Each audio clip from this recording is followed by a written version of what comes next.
ဒီနေ့ဗီဒီယိုလေးကတော့ကြက်မွေးမြူရေးကိုစီးပွားကောင်းကောင်းဘယ်လိုအသုံးပြုသွားလဲဆိုတာကျွန်တော်နဲ့အတူတူကြည့်လိုက်ပါတကယ်တော့ကြက်တွေကပြန်သုံးလို့ရတဲ့ပစ္စည်းဟောင်းတွေကိုတော်တော်ကြိုက်ကြတာဗျဒါကိုတိတဲ့လူတစ်ယောက်ကသုံးမရတော့တဲ့ကားပြီးအဟောင်းတွေကိုတစ်သားပေါင်ပေါ်တင်ကောက်ရိုးတွေထည့်ပေးလိုက်တယ်ဒါတင်မကသေးဘူး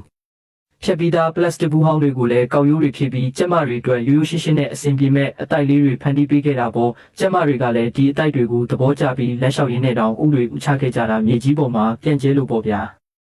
အတိုက်ထဲမှာဥတွေပြည့်လာတော့မိသားစုကတလုံးချင်းတေချာလိုက်ကောက်ရတဲ့ဥတွေကအရန်များတော့တချို့ဥတွေကိုတော့လက်လက်ဆက်ဆက်နွေးနွေးလေးနဲ့တင်ချက်ချင်းပဲတဲသွားကြတာပေါ့ကြံတဲ့ဥတချို့ကိုကြတော့ဘူးခုန်တွေပေါ့တက်တက်ရက်ရက်တန်းစီပြီးတော့ incubate လို့ခေါ်တဲ့သားဖောက်ဆက်အသေးစားလေးတွေထည့်လိုက်တယ်အဲ့ဒီထဲမှာမီးသီးတစ်လုံးနဲ့အပူချိန်ကိုပုံမှန်လေးဖြစ်အောင်နွေးနွေးထွေးထွေးထိမ့်ပေးထားတော့တနေသားလေးတွေဆက်ပြီးဖွံ့ဖြိုးလာတာပေါ့